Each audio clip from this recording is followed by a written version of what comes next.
A ideia agora é a gente trazer uma introdução de como serão as nossas aulas. A gente vai falar de vários assuntos, vamos discutir várias questões que têm norteado a humanidade. Então não é aqui que de repente a gente vai definir alguma coisa, dar uma resposta oficial, mas de uma coisa eu te garanto, você vai começar a pensar mais sobre vários assuntos. Para isso, nós vamos usar um livro, a gente vai usar a Bíblia. Por que a Bíblia? Entenda, de repente, quando a gente fala de Bíblia, já vem uma aversão, né? Ah, Bíblia, eu não sou católico, eu não sou cristão, eu não sou crente, eu não tenho religião. A Bíblia não é um livro religioso. Apesar de as religiões terem usurpado a Bíblia para elas, ela não é um livro religioso. A Bíblia é um livro de princípios. Se nós pegarmos 90% das religiões, se nós analisarmos os princípios que existem nelas, são todos princípios bíblicos.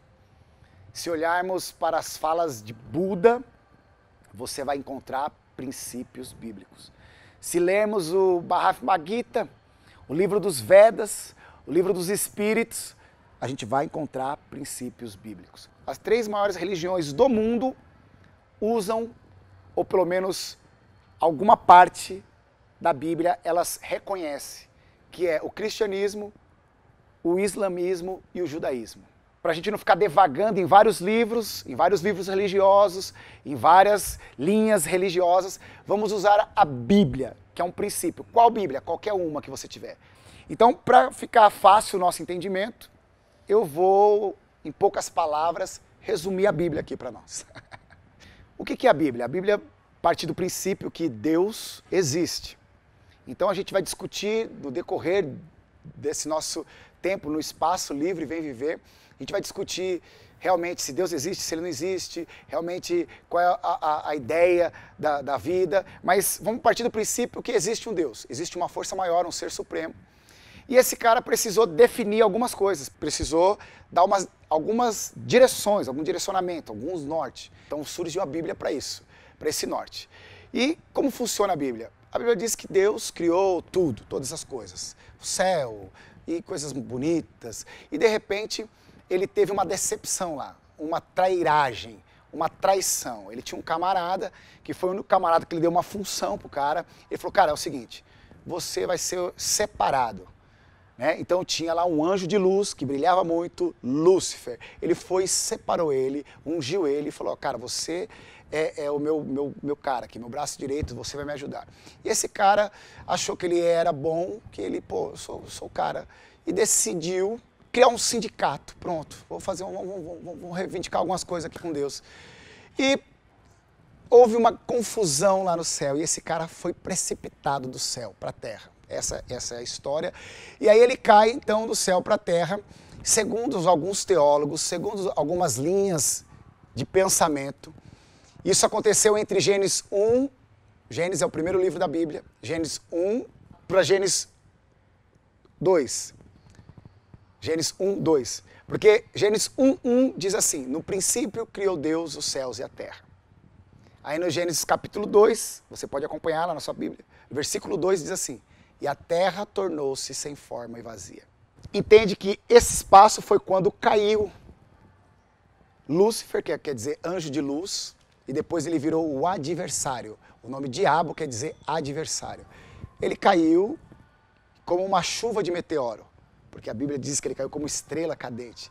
E essa chuva de meteoro foi onde destruiu a terra, e ali foi onde houve a extinção dos dinossauros. Então, é todo um pensamento que no decorrer da nossa conversa aqui, a gente vai estar entrando nesse assunto, a gente vai estar conversando, a gente vai estar abrindo. É só para a gente entender essa ideia. E aí, então, Deus vem, pega aquele caos, aquela terra sem forma e vazia, e transforma nesse mundo para nós.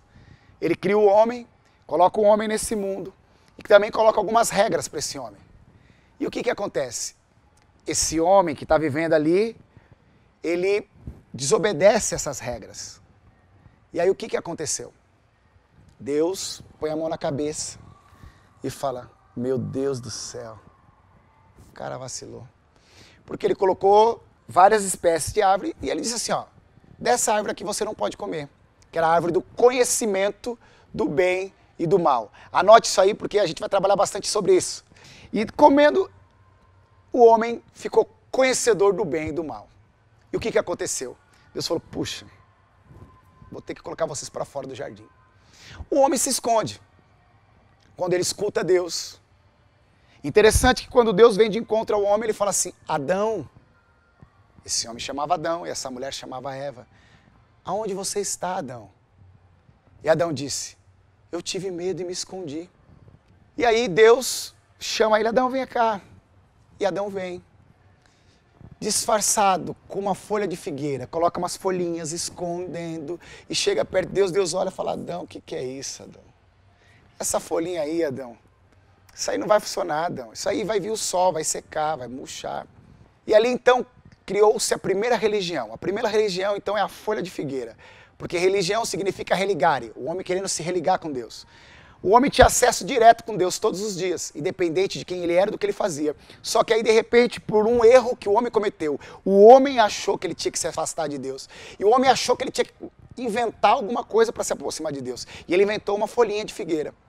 Deus põe a mão na cabeça, coça a barba e fala, meu Deus do céu. E quando ele olha para o lado, quem que está ali do lado? Uma ovelhinha, um cordeirinho comendo capim quietinho. Mé, mé, comendo capinzinho. Pelinha branca, lãzinha branca, viçosa. Deus olha aquilo lá e Deus tem uma ideia. Mata aquele cordeiro, tira o pelo daquele cordeiro e veste Adão e Eva e põe eles para fora do jardim. Ou seja, para cobrir o erro de Adão e Eva, ele matou um animal inocente. E agora o instituidor da vida institui a morte e dá uma regra. Para cobrir pecado, tem que derramar sangue. E algumas religiões até hoje derramam sangue para isso, mata animais, faz sacrifício, tal. E aí, beleza, o homem é colocado para fora. E quem cobriu o pecado do homem naquele momento foi um cordeirinho inocente. E aí passa toda a história, Deus vai chamar um povo, chama Abraão, e Abraão mente que a mulher dele não era mulher, casa com a irmã, faz um monte de confusão, e aí vem, chama Noé, e todo mundo que Deus vai chamando, Sansão, e toda a história, toda a humanidade vai pisando na bola, dando mancada, vai errando. Deus falou, quer saber de uma coisa? Eu vou acabar com tudo isso daí, e vou fazer um monte de coelhinho. Mas existia um conselho trino, uma trindade no céu, existia, né, uma conversa. Ela falou, não, vamos resolver esse negócio aí, vamos ajudar eles. Né? Tá bom, como assim? Vamos fazer o seguinte, deixa eu descer lá para ver qual que é, para ver como que funciona, para ver se é isso mesmo, se é difícil viver como ser humano. De repente a gente está querendo alguma coisa que não é normal. E aí Deus se fez carne e desceu na terra para viver, para ver como que era. E ele veio aqui explicar como tinha que fazer. E sabe o que aconteceu? Mataram ele. E aí, simbolizando aquele cordeiro, por isso que a gente escuta algumas vezes na missa ou nos cultos, eis aí o Cordeiro de Deus que tira o pecado do mundo. Por isso que Jesus é chamado Cordeiro de Deus. Porque assim como Deus matou um cordeiro para cobrir o pecado de Adão e Eva, agora ele mata Jesus para cobrir o pecado, na verdade para tirar o pecado de toda a humanidade. Porque aí quando Jesus é morto, ele derramou o sangue como um sacrifício. E aí o que aconteceu? Ele chega lá, Deus fala, tá vendo? Falei pra você, os caras são difíceis, mataram você. Falou, pai, mas o negócio é complicado lá, é enrolado. É embaçado ser ser humano ali embaixo. Vamos dar uma força pra eles. Ele falou, tudo bem, a gente dá uma força pra eles. Que força? É simples. Eles, no mínimo, têm que reconhecer essa história aí, entender o que você fez lá pra eles. E essa história da Bíblia, resumidamente, bem resumidamente, essa é a história. Um livro que traz a salvação da humanidade, entre aspas. Né? São princípios que existem nesse livro. Porque quando a gente fala de salvação, a gente está pensando de inferno, de céu. E a salvação é muito mais do que inferno, do que céu, do que vida, do que morte. A salvação é algo muito complexo e muito viçoso, muito grosso para a gente simplificar apenas em uma religião. Mas, resumidamente, as Escrituras, bem no básico, ela diz queda, redenção e a nossa vida eterna. Então, a queda do homem aconteceu no Éden, a redenção do homem aconteceu na cruz e a vida consequentemente, depois da cruz. Existe uma vida antes e depois da cruz. Toda essa história a gente vai trazer com muita coerência, muito pensamento lógico, muito pensamento filosófico e com entendimento nas Escrituras. A princípio é esse recado que eu queria dar. Vamos começar as aulas entendendo o processo de criação, queda, redenção e salvação.